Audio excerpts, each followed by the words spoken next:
الله أكبر. محمد وعلى آل محمد كما باركت على إبراهيم وعلى آل إبراهيم إنك حميد مجيد. أما بعد فأعوذ بالله من الشيطان الرجيم. بسم الله الرحمن الرحيم. الحمد لله رب العالمين الرحمن الرحيم مالك يوم الدين إياك نعبد وإياك نستعين. گرامی قدر بھائیوں اور لائق احترام ساتھیوں، ہم نے پچھلی مجالس میں ایمان باللہ کے حوالے سے چند گزارشات آپ بھائیوں کے سامنے پیش کی تھی، اور اس پچھلے سبق کا خلاصہ ذکر کرنے کے بعد آج کے موضوع کی طرف آتے ہیں۔ ہم نے بیان کیا تھا کہ انسان کی زندگی کے 3 مرحلے ہیں: دنیا، قبر اور آخرت، اور تینوں مراحل پہ کامیاب وہ شخص ہے جس کے پاس ایمان اور ایمان کے بعد عمل صالح کی دولت موجود ہے۔ ایمان اور عمل صالح ہی نجات کا ذریعہ ہے۔ اگر آپ دنیا کی زندگی میں سکون چاہتے ہیں، امن چاہتے ہیں، اطمینان چاہتے ہیں، پاک زندگی چاہتے ہیں، پاکیزہ زندگی چاہتے ہیں، اس کے لیے بھی ایمان و عمل اسی میں سکون ہے، اسی میں سکون ہے۔ اور اگر آپ اپنی قبر کو سنوارنا چاہتے ہیں تو وہاں بھی ایمان اور عمل ہے۔ اور اگر آپ آخرت کے مراحل میں، جب میں نے اور آپ نے اپنے رب کے سامنے پیش ہونا ہے، وہاں بھی اپنی کامیابی چاہتے ہیں تو وہاں بھی ایمان و عمل کی ضرورت ہے۔ ایمان کسے کہتے ہیں؟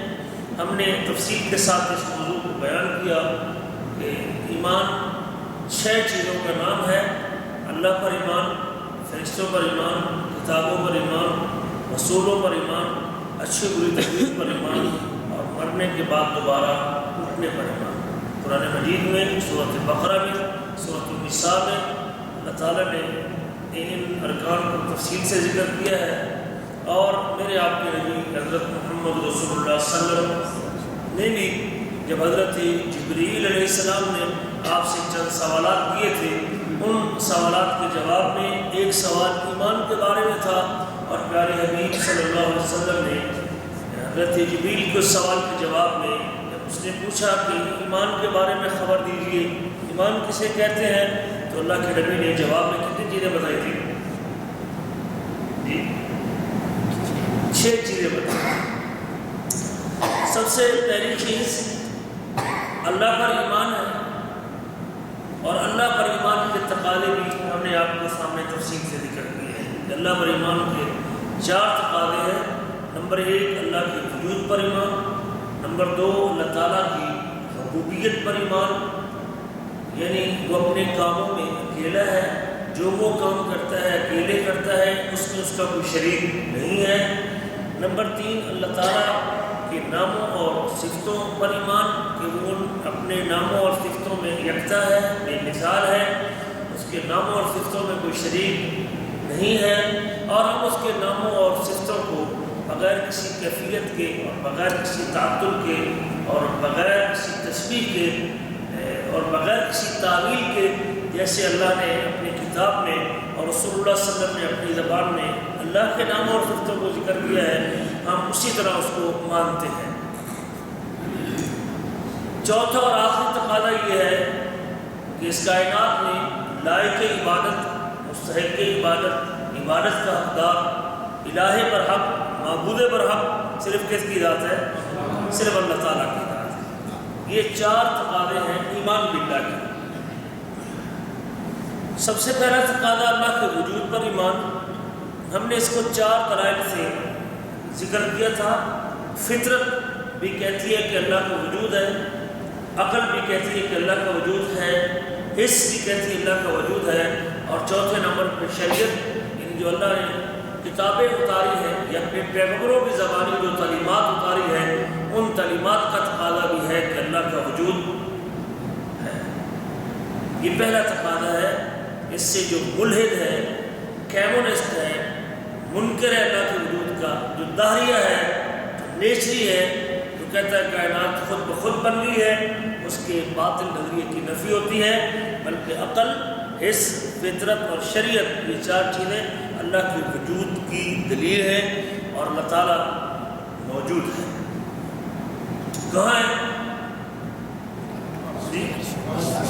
اللہ کہاں ہے؟ عرش پر ہے۔ یہاں بھی ہم نے ذکر کیا تھا کہ لوگوں کے کچھ باطل نظریات ہیں، کچھ کہتے ہیں ہر جگہ پہ ہے، کچھ کہتے ہیں اشارت میں ہے، کچھ کہتے ہیں دل میں ہے، کچھ کہتے ہیں کہیں بھی نہیں ہے۔ یہ سارے کے سارے لوگوں کے مختلف نظریات ہیں۔ کچھ کہتے ہیں لا مکان ہے، لا مکان ہے، لیکن صحیح بات کیا ہے کہ اللہ تعالیٰ اپنی ذات کے ساتھ عرش بری پر ہے، عرش پر ہے، عرش پر مستوی ہے، اور وہ عرش کہاں ہے؟ 7 آسمانوں سے اوپر ہے۔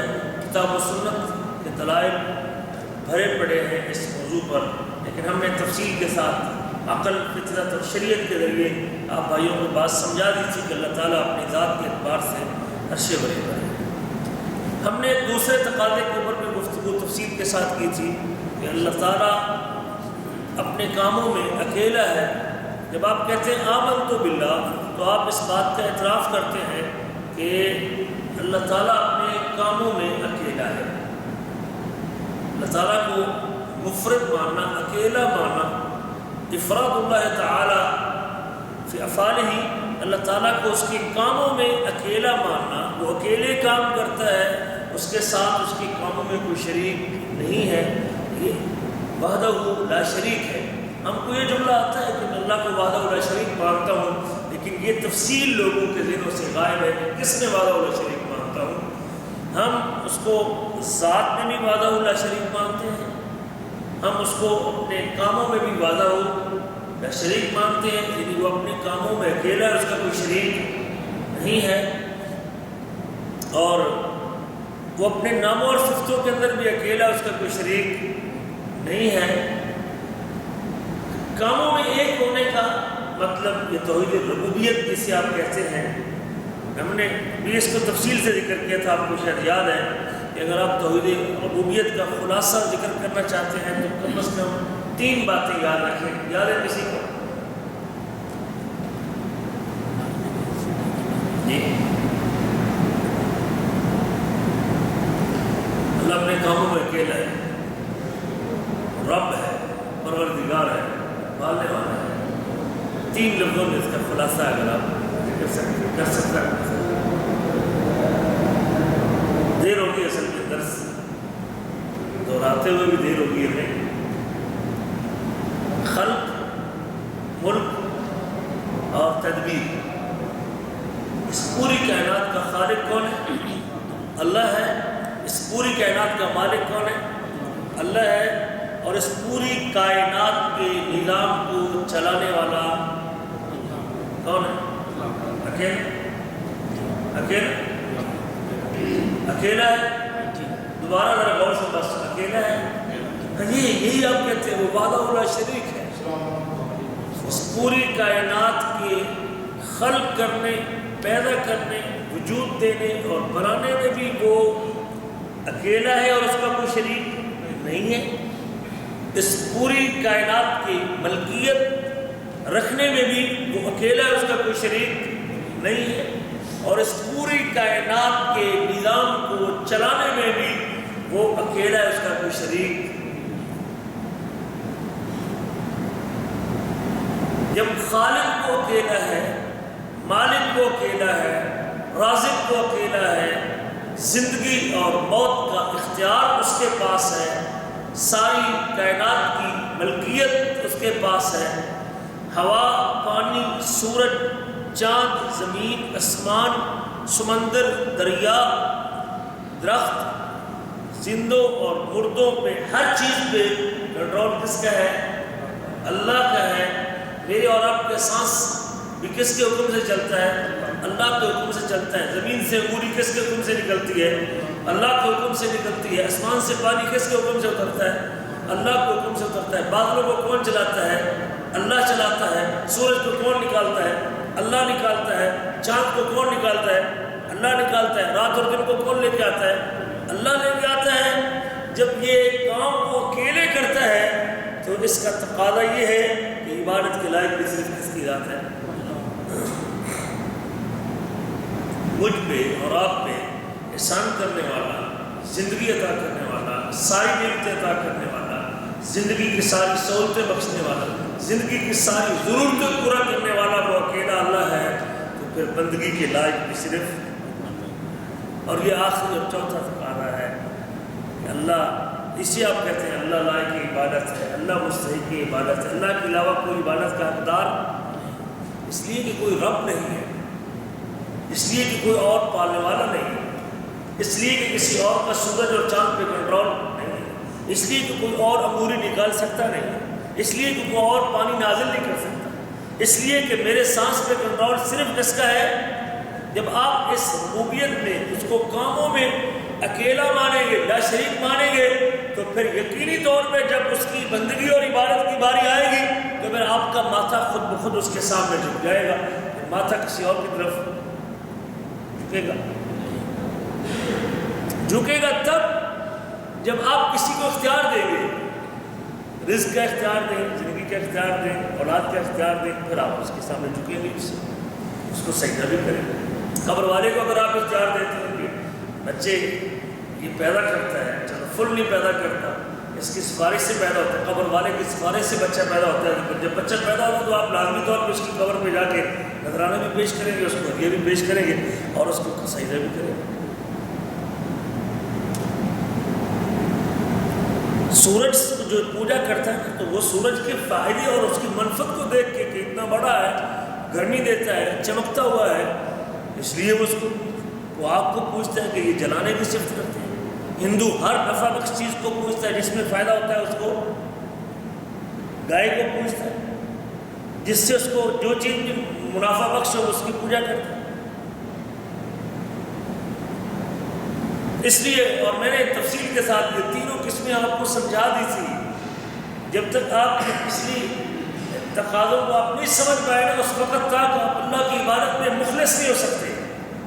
آپ کی عبادت اور میری عبادت یک طرفہ نہیں ہو سکتی جب تک میں ربوبیت کو نہیں سمجھ پاؤں۔ میری بات سمجھ آ رہی نہیں آ رہی؟ جی میری بات سمجھ آ رہی؟ جب تک آپ توحید ربوبیت کو اپنے ذہن میں نہیں اتاریں گے نا، اور اپنے دل میں نہیں اتاریں گے نا، کس کائنات میں کنٹرول صرف کس کا ہے؟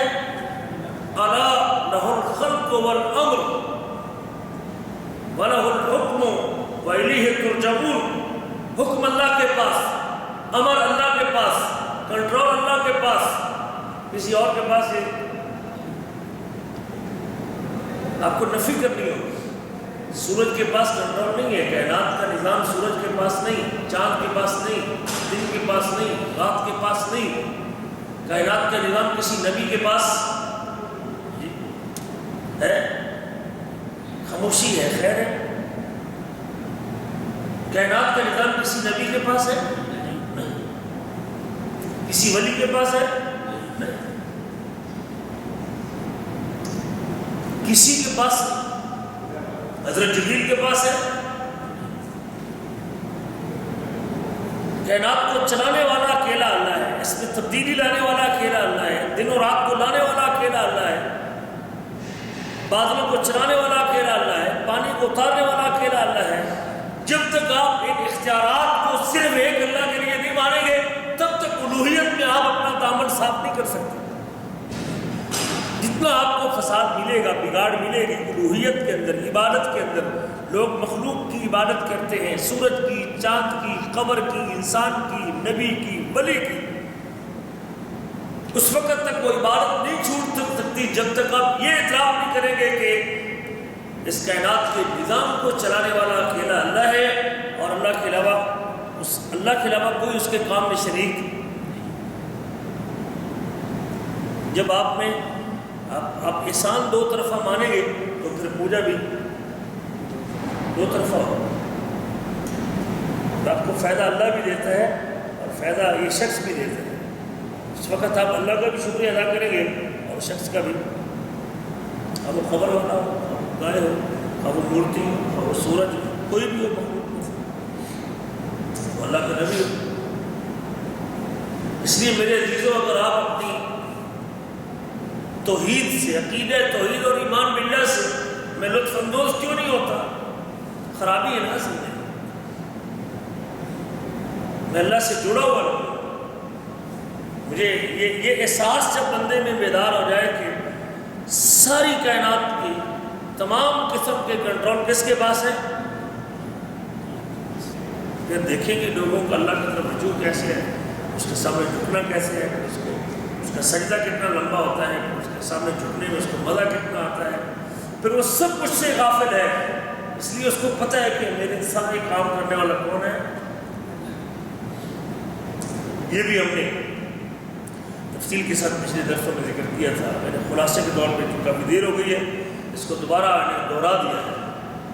وہ اپنے ناموں اور صفتوں میں بھی ایک ہے، ہم اس کے ناموں کو بغیر تشریح کے، بغیر کیفیت کے اور بغیر کسی مماثلت کے، اور ہم اس کو بغیر اس کے معنی کو معطل کیے۔ معطل کیسے کرتے ہیں لوگ؟ کہتے ہیں اللہ تعالیٰ کے ہاتھ سے مراد اللہ کی قدرت ہے، کہتے ہیں اللہ کا ہاتھ ہے۔ ہم یہ بھی نہیں کہتے کہ وہ ہاتھ ہماری طرح ہے، ہاتھ تو آپ کئی چیزوں کے ہاتھ مختلف ہوتے ہیں، جانوروں کا ہاتھ اور ہوتا ہے، انسان کا ہاتھ اور طرح ہوتا ہے۔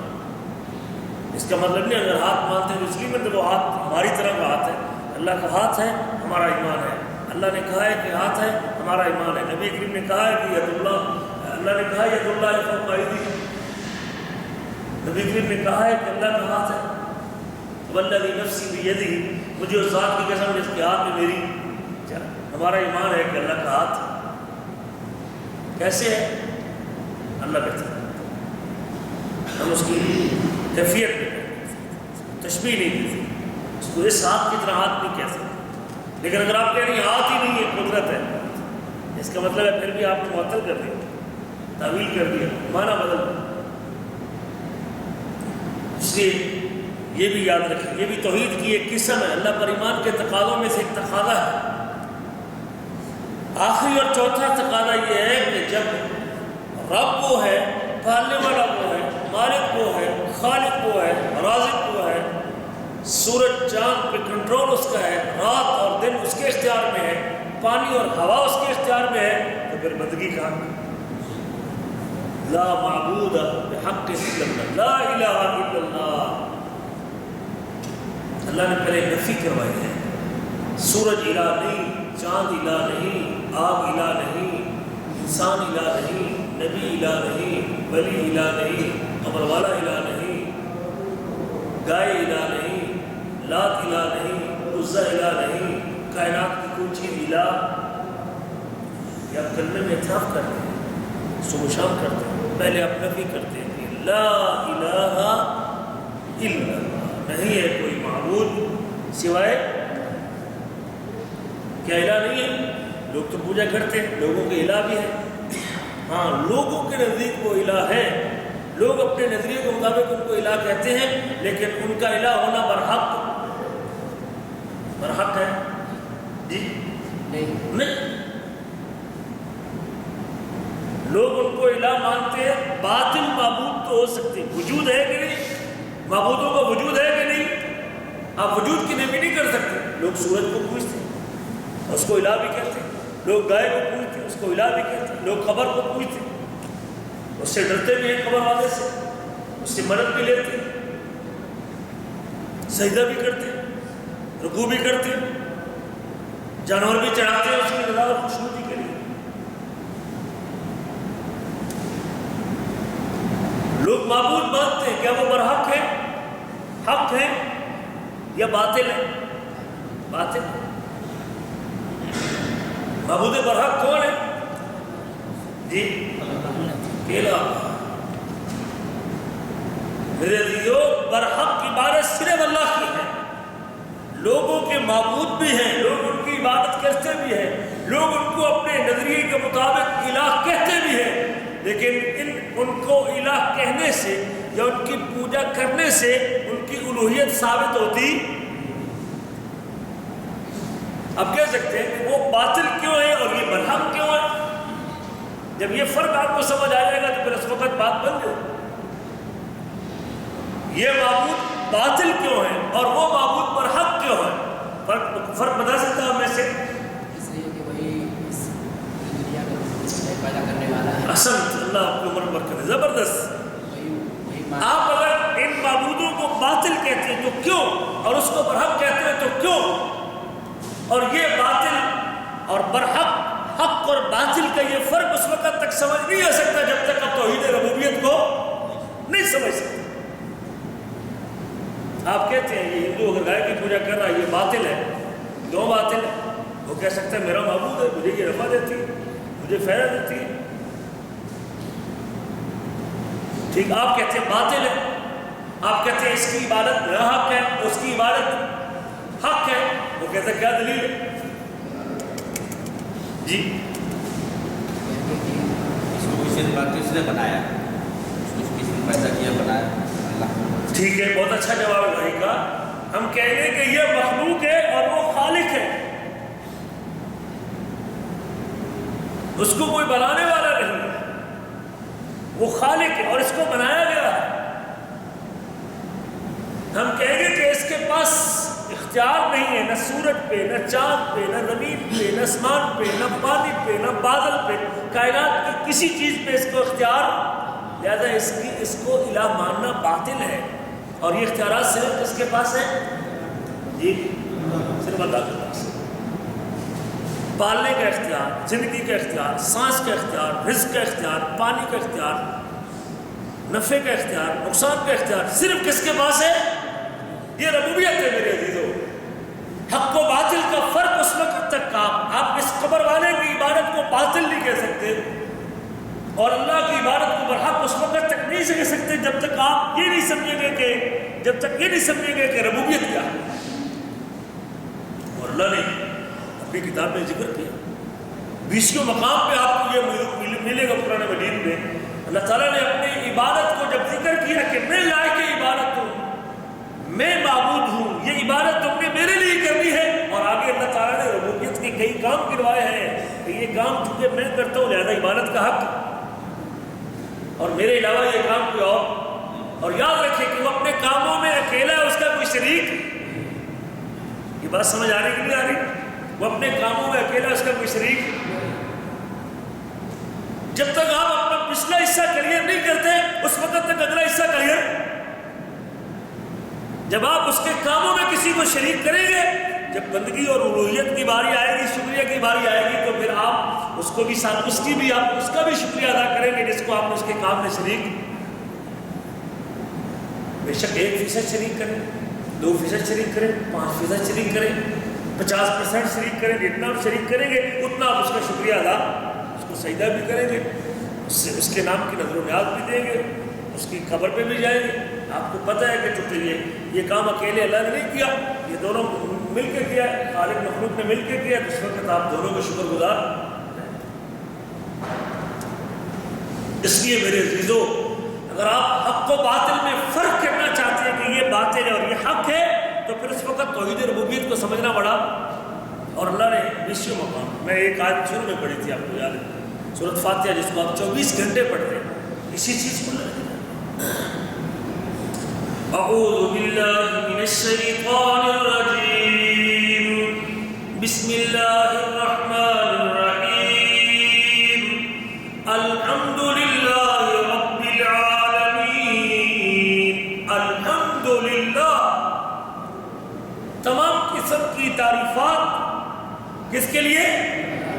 اونچی بولے، اللہ کے لیے. الحمدللہ، تمام قسم کی تعریفات اللہ کے لیے. کیوں؟ آپ نے ایک دعویٰ کیا نا کہ تمام قسم کی تعریفات اللہ کے لیے، کسی اور کوئی اس کی تعریف میں اور شریک، کوئی اس کی تعریف میں اور شریک. وجہ احسنت، اس سے اگلا ٹکڑا دیکھ لیں. کیوں؟ اس لیے کہ وہ رب العالمین ہے، وہ پوری کائنات کو پالنے والا ہے. آپ کائنات کی ساری تعریفیں میرے نام، کسی بندے کے نام، کسی انسان کے نام، حضرت جبریل کے نام، کسی نبی کے نام، پوری کائنات کی تمام قسم کی تعریفیں نہیں کر سکتے، اس لیے کہ وہ رب العالمین نہیں. اس لیے کہ وہ رب العالمین سارے جہانوں کو پالنے اکیلا ہے، وحدہ لا شریک ہے، تو پھر ساری حمد ثنائیں اور تعریفوں کے لائق بھی صرف الحمدللہ رب العالمین۔ تمام قسم کی تعریفات اللہ کے لیے جو رب العالمین ہے، تمام جہانوں کا پالنے والا ہے، اور پالنے والا اکیلا ہے جی، تو شاک ہے آپ کو بولتے کو نہیں، اکیلا ہے، کوئی شریک اور ہے اس میں نہیں۔ پوری کائنات کو پالنے میں مالک الملک کے ساتھ کوئی رائی کے دانے کے برابر بھی شریک نہیں ہے، اور کوئی سوئی کی نوک کے برابر بھی شریک۔ یہ توحید ربوبیت ہے، یہی ربوبیت ہے۔ جب آپ کہیں گے کہ نہیں مجھے اس نے بھی پالا ہے، اس نے بھی پالا ہے، یہ بھی دیتا ہے، وہ بھی دیتا ہے، یہ بھی دیتا ہے، وہ بھی دیتا ہے، تب تک آپ پھر اس کے سامنے جھکیں گے، بکرا لے کے جائیں گے آپ اس کے پاس، آپ اس سے مانگیں گے بھی سے، آپ اس کو پکاریں گے بھی سے، آپ اس سے دعا بھی کریں گے، آپ اس کو سجدہ بھی کریں گے۔ ایک سجدہ ادھر کر لیں گے، 15 سجدے، 20-40 سجدے ادھر کر لیں گے۔ اللہ قبول کرتا ہے یہ سجدے؟ ورنہ 100 سجدے جن میں اللہ کو کرے، ایک سجدہ وہ مخلوق کے سامنے کرے، اس کے 100 سجدے قبول نہیں۔ آپ مانتے رہے اس کو، آپ رب بھی مانیں، خالق بھی مانیں، لیکن اس کو 99% مانیں، 1% آپ اس کی ربوبیت میں، اس کی الوہیت میں آپ کسی اور کو مخلوق کو شریک کرتے ہیں، تو اس وقت آپ کے وہ 99% سجدے بھی قابل قبول، کیونکہ وہ کہتا ہے وَمَا أُمِرُوا إِلَّا لِيَعْبُدُوا اللَّهَ مُخْلِصِينَ لَهُ الدِّينَ۔ یہی حکم دیا گیا کہ وہ اللہ کی عبادت کریں، اس کے لیے دین کو خالص کرتے ہیں۔ فَاعْبُدِ اللَّهَ مُخْلِصًا لَهُ الدِّينَ، اللہ کی عبادت کرنی ہے تو خالص کرنی ہے۔ اس لیے میرے عزیزو، اگر آپ اللہ کی بندگی کی لذت محسوس کرنا چاہتے ہیں کہ آپ جھکتے جائیں اللہ کی طرف، ہر وقت آپ جھکتے جائیں، خود بخود جھکتے جائیں، ربوبیت کو سمجھیں۔ جس بندے کے یہ ایمان ہو کہ میرا یہ سانس کون چلاتا ہے، مجھے صحت کون دیتا ہے، میرے پاؤں میں قوت کون دیتا ہے، میرے اعصاب کو سنبھالا دینے والا کون ہے، میرے جسم کو بیماری سے بچانے والا کون ہے، اللہ کی قسم اس کو رب کے سامنے جھکنے میں دیر ہو ہی نہیں سکتا کہ وہ یہ سمجھ رہا ہو، بستر میں پڑا ہوا ہو، سانس میرا، اس سانس کا کنٹرول میرے رب کے پاس ہے، اذان سننے کے بعد اس کو چارپائی میں سکون آئے، جس کو یہ ایمان اور پکا ہو اس ایمان کے اوپر، ہمارا تو ایمان ہی کچھ ہے، اور اس سانس کو کنٹرول کرنے والا اکیلا اللہ ہے، یہ ربوبیت ہے۔ زندگی موت کا اختیار کس کے ہاتھ میں؟ تبارک الذی بیدہ الملک وہو علی کل شیء قدیر۔ بابرکت ذات اللہ تعالیٰ کی جس کے ہاتھ میں بادشاہی ہے اور وہ ہر چیز پر۔ الذی خلق الموت والحیاة لیبلوکم ایکم احسن عملا، جس نے زندگی اور موت کو پیدا کیا۔ زندگی اور موت کا اختیار کس کے پاس ہے؟ اکیلے اللہ کے پاس ہے کہ نہیں؟ یہ ربوبیت۔ ایک بندے کا یقین ہو کہ میرے اس جسم پہ اختیار اور میری زندگی کا اختیار اللہ کے پاس ہے، اور وہ اللہ اسے بلائے، آ میرے بندے، حی علی الصلاۃ، حی علی الفلاح، نماز کی طرف، فلاح کی طرف، آ میرے بندے سر تو جھکا، سانس اس کے کنٹرول میں ہو، اور وہ آپ کو بلائے۔ اگر آپ کا یقین اللہ کے لیے پکا ہے تو کوئی شخص پیچھے رہ سکتا ہے؟ رہ سکتا ہے پیچھے؟ میں پیچھے کیوں ہوں کہ میری ربوبیت ہی ٹھیک تھی، میں غافل ہوں، اور یہ اس کی طرف سے ڈیل ہے۔ ایک شخص اگر آپ کو گن پوائنٹ پہ یا پسٹل اس کے ہاتھ میں ہو اور آپ کو کہے کہ میرے ساتھ ساتھ چلو، اگر آپ نے ایسے نہ کہ گولی مار دوں گا، تیری زندگی اور موت میرے ہاتھ میں ہے، میں تجھے فوراً مار دوں گا، کیا کرے گا بندہ؟ جہاں وہ بٹھائے گا وہاں، جہاں کھڑا کرے گا وہاں۔ اگر میرا اور آپ کا یہ تصور درست ہے کہ یہ اختیار میرے جسم میں میرے رب کے پاس ہے، کبھی عبادت اور بندگی میں سستی اور کاہلی،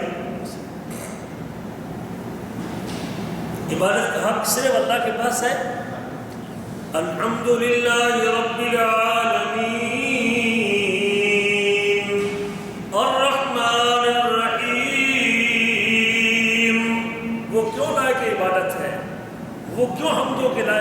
وہ کیوں ثنا کے لائق ہے؟ اس لیے کہ وہ رحمان اور یہ اس کا نام ہے۔ الرحمن اور رحیم اس کی صفت ہے، رحمان اس کا نام ہے، رحمت اس کی صفت، رحیم اس کی صفت۔ جس قسم کو وہ رحم کرنے والا ہے کائنات میں کوئی اور اس کی صفت میں کوئی شریک، جب اس نام اور صفت کا وہ اکیلے لائق ہے تو لازمی طور پر تمام طریقوں کے لائق ہے۔ مالک یوم الدین، قیامت کے دن کا مالک، جب مالک وہ ہے تو پھر تمام طریقوں کے لائق ہے۔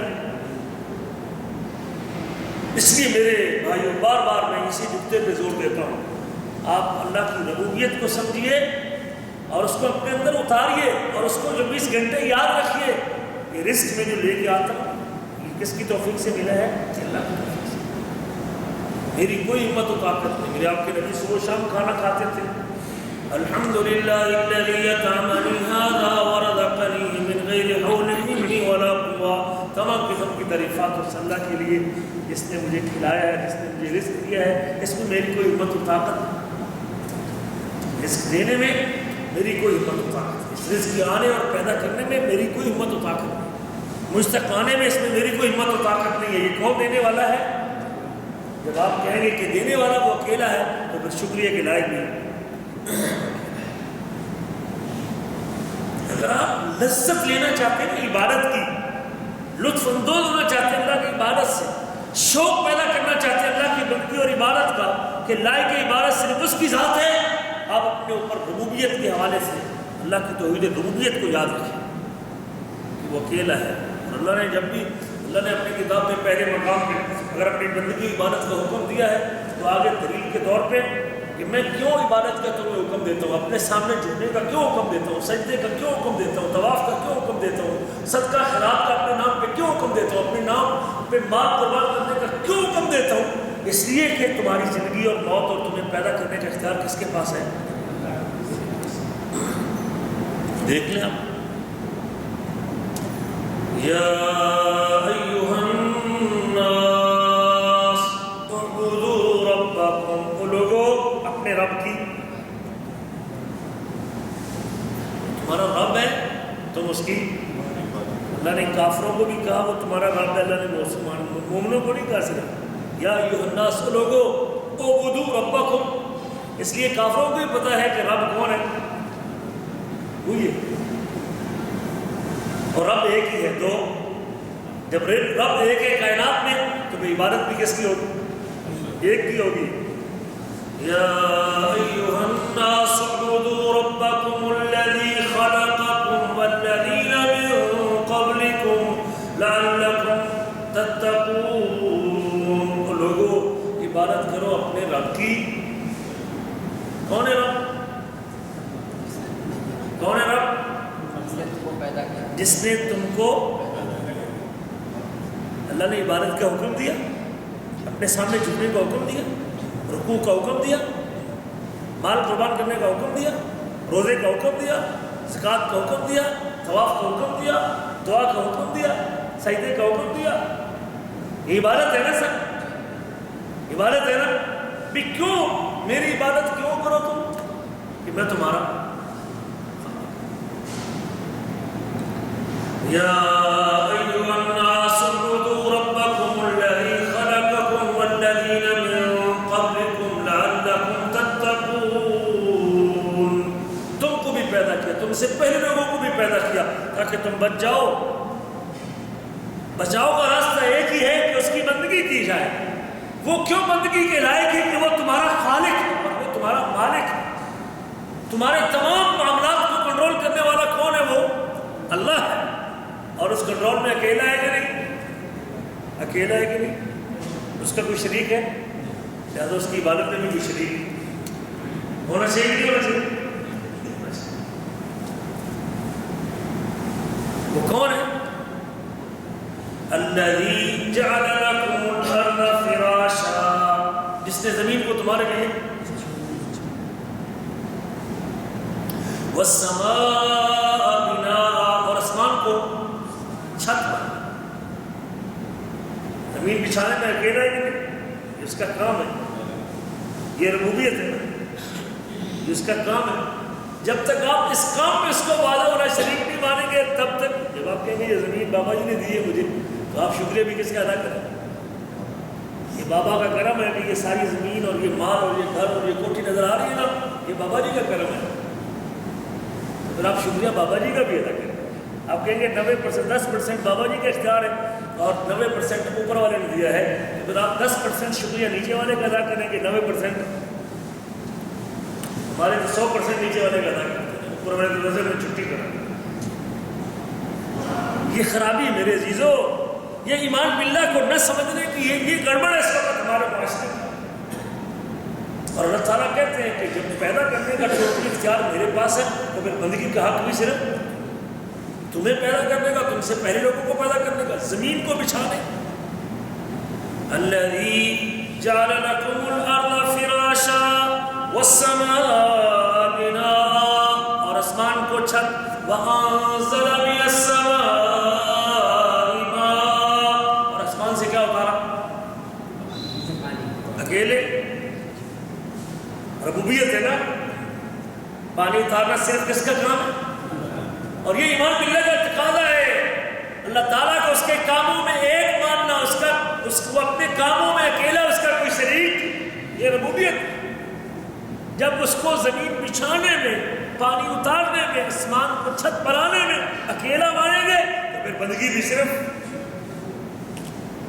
یہ خرابی ہے ہمارے معاشرے کی۔ فَأَخْرَجَ بِهِ مِنَ الثَّمَرَاتِ رِزْقًا لَكُمْ فَلَا تَجْعَلُوا لِلَّهِ أَنْدَادًا وَأَنْتُمْ تَعْلَمُونَ۔ فَأَخْرَجَ بِهِ مِنَ الثَّمَرَاتِ رِزْقًا لَكُمْ، پانی اتارنے کے بعد، زمین پر برسانے کے بعد اس زمین سے انگوری نکالی، پھل نکالا، انگور نکالا، انار نکالا، سیب نکالا، سبزی نکالی، بے شمار پھل نکالے، زمین اگاتی ہے پانی اترنے کے بعد۔ فَأَخْرَجَ بِهِ مِنَ الثَّمَرَاتِ رِزْقًا لَكُمْ، اور اس پانی کے اترنے کے بعد، زمین پر آنے کے بعد انگوری نکالنے والا، رزق نکالنے والا کون تمہارے لیے؟ کون؟ اکیلا۔ یہ ربوبیت ہے،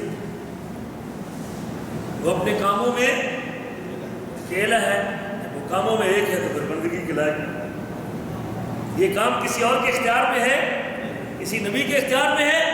ہاں، اگر نبی کو اختیار دو گے تو پھر اس کی پوجا بھی کرو گے، کسی ولی کو اختیار دو گے تو اس کی پوجا بھی آپ کرو گے، کسی مورتی کو اختیار دو گے اس کی پوجا بھی کرو گے، کسی درخت کو اختیار دو گے اس کی پوجا بھی کرو گے۔ اپنے کاموں میں ایک، لہذا بندگی کا حق بھی کہتا ہے جب یہ کام میں نے اکیلے کیا ہے تو پھر بندگی میری اکیلے کی ہوگی۔ جب ان کاموں میں وہ وحدہ لا شریک ہے تو بندگی بھی اسی وحدہ تو ڈوبے ہوئے ہیں نا سر۔ تو ابھی اللہ کے نبی بندوں حضرت علی سے بنتا، اے مولا علی شیر خدا میری کشتی پار لگا دیں۔ یہ مسلمان کہتا ہے یا ہندو کہتا ہے؟ مسلمان۔ کہ حضرت علی رضی اللہ عنہ، جب ہم اختیار دیتے ہیں حضرت علی کو کہ وہ آج سے 1400 سال بعد فوت ہونے کے بعد بھی آج میری زندگی کشتی کو پار کر سکتا ہے، میری زندگی کے حالات کو ٹھیک کر سکتا ہے، میری زندگی کے حالات کو بہتر کر سکتا ہے، اولاد کا اختیار اس کے پاس ہے، میرے حالات میں رزق کا اختیار اس کے پاس ہے، تو پھر آپ اس کو بنائیں گے، آپ اس سے دعا بھی کریں گے، اس سے پکاریں گے، اس سے سارا کچھ آپ کریں گے۔ اور یہ اختیار صرف کس کے پاس ہے؟ جب میرا یہ عقیدہ کلیئر ہوگا کہ نہیں، یہ اختیار میرے رب نے کسی اور کو دیا، زندگی کو سنورنے کا اختیار صرف کس کے پاس ہے؟ کشتی کو پار لگانے کا اختیار صرف کس کے پاس ہے؟ یہ ربوبیت ہے۔ جب ربوبیت آپ کی کلیئر ہے، الوہیت ایک دم ٹھیک ہو جائے۔ اس لیے اللہ کہتے ہیں فَلَا تَجْعَلُوا لِلَّهِ أَنْدَادًا، زمین بچھانے والا میں اکیلا، پیدا کرنے والا اکیلا، تم کو پیدا کرنے والا اکیلا، تم سے پہلوں کو پیدا کرنے والا اکیلا، آسمان سے پانی اتارنے والا میں اکیلا، انگوری نکالنے والا میں اکیلا، آسمان کو چھت بنانے والا میں اکیلا۔ فَلَا تَجْعَلُوا لِلَّهِ أَنْدَادًا، خیال رکھنا اب اللہ کے ساتھ کسی کو شریک، اللہ کے ساتھ شریک نہ بناؤ۔ فَلَا تَجْعَلُوا، نہ بناؤ اللہ کے ساتھ شریک، ہم ساتھی برابر کا اس جیسا اس کے اختیارات کو نہ بانٹو، اس کو کاموں میں تقسیم نہ کرو، اس کی الوہیت میں کسی کو شریک وَأَنْتُمْ تَعْلَمُونَ اور تم جانتے، تمہیں علم۔ یہ بات اگر میرے اور آپ کو سمجھ آ جائے، بات بن سکتی ہے اور مجھے میرے دنیا میں آنے کا مقصد پورا کر سکتا ہوں۔ ورنہ اللہ کی قسم آپ دیکھیں مسلمانوں کی 70% حالت یہی صورتحال ہے کہ اللہ کی بندگی سے غافل ہے، اللہ کی عبادت سے دور ہے۔ یہ اللہ کی عبادت کرتے ہیں تو دو طرفہ کرتے ہیں، مخلوق کی بھی کرتے ہیں، اللہ کی بھی کرتے ہیں، اور بگاڑ ربوبیت کو نہ سمجھنا ہے۔ اب اللہ کے معبود برحق ہونے کا اس وقت تک حق نہیں ادا کر سکتے جب تک آپ پچھلے کاموں میں اس کو اکیلا تسلیم۔ ہم نے پچھلے درسوں میں دعا کے موضوع پر گفتگو کی تھی کہ دعا کا حق صرف کس کے پاس ہے؟ یہ عبادت ہے۔ ہم نے عبادت کی قسمیں شروع کی تھی، آپ کو یاد ہے کیا ہم نے اپنی بات کو ختم کیا تھا کہ عبادت کا حق صرف کس کے پاس ہے؟ معبود برحق ہوں۔ اور چوتھا تقاضا ہے اللہ تعالیٰ پر ایمان کا، چوتھا تقاضا یہ ہے کہ معبود برحق صرف کس کی ذات ہے؟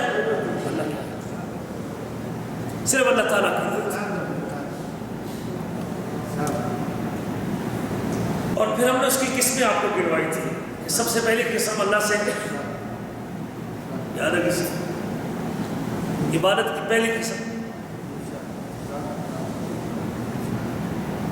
باتیں تو بہت ساری کی تھی، عبادت کے ارکان بھی بتائے تھے، عبادت کی قبولیت کی شرطیں بھی بتائی تھی، عبادت کی قسمیں ہم نے شروع کی تھی، یاد ہے آپ کو؟ عبادت کی قسمیں ہم نے شروع کی تھی۔ سب سے پہلی قسم عبادت جی عبادت کی پہلی قسم۔ اب عبادت کا ارکان کون ہے؟ کیا عبادت کیا ہوتی ہے؟ اس کی وہ ہے ارکان بھی ہے،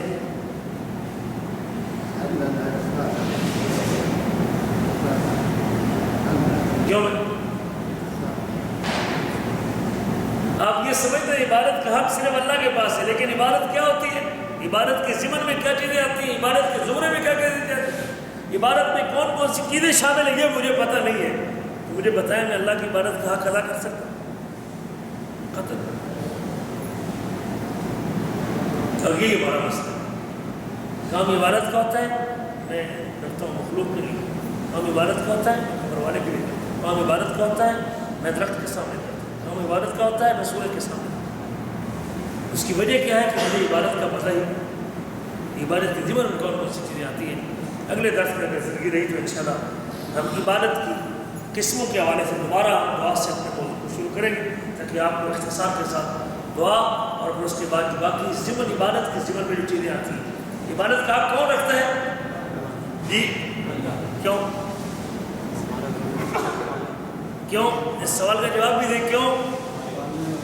وہ پالنے والا ہے، وہ خالق ہے، وہ رازق ہے، اکیلا ہے، کنٹرول کرنے والا ہے، اس لیے وہ عبادت کا، اس کی عبادت حق ہے اور باقی لوگوں کی عبادت باطل۔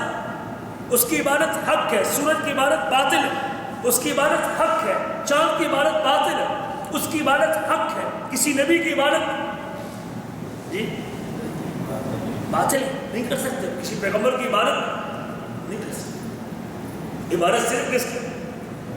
عبادت کا حق صرف کس کے پاس ہے؟ یہی آپ کہتے ہیں لا الہ الا اللہ، نہیں کوئی معبود برحق سوائے، برحق معبود ایک ہے کائنات، باقی لوگ جس کو پوچھتے ہیں اس کی عبادت باطل۔ اگر آپ حق عبادت اگر ہے تو صرف کس کی؟ ہمارے نبی حق فرید یا فرید، یک حق فرید یا فرید، حق فرید یا فرید، سنتے کہ نہیں سنتے؟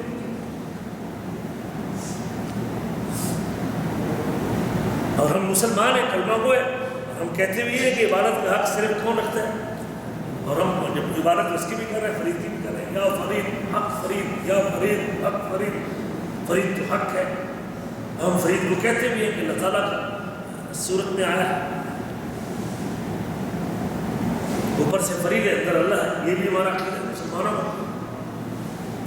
یہ علمی ہے میرے چیزوں کہ ہم دور سے بالکل ہمیں کسی نے توحید سمجھائی نہیں۔ آپ حضرات توجہ کریں اور اس بات کو سمجھنے کی کوشش کریں کہ عبادت کس کا حق ہے، اور وہ اس وقت تک آپ کے دل میں اتر نہیں سکتا جب تک آپ ربوبیت کو نہیں سمجھ سکتے۔ تینوں قسموں کو سمجھنے کے بعد پورے درس کا خلاصہ ہم نے آج کے مہینے میں ذکر کیا ہے. اگلے درس میں زندگی رہی تو ہم انشاءاللہ عبادت کی قسموں کو شروع کریں گے. اللہ سے دعا ہے کہ اللہ تعالیٰ مجھے اور آپ کو عمل کرنے کی توفیق نصیب فرمائے. میں نے آج مدد کے حوالے سے گفتگو کرنی تھی، لیکن چونکہ پچھلا درس آپ کو سارا بھولا ہوا ہے، لیکن جب تک پچھلی بات یاد نہ ہو تو اگلی بات بتانے کی ضرورت نہیں. اگلے درس میں انشاءاللہ عبادت کی قسموں کو ہم دعا سے شروع کریں گے دوبارہ اختصار کے ساتھ، اور پھر اس کے بعد انشاءاللہ باقی ساری قسمیں ترتیب کے ساتھ آپ کو جو ہے نا وہ یاد کروائیں گے. اللہ سے دعا ہے کہ اللہ تعالیٰ مجھے اور آپ کو عمل کرنے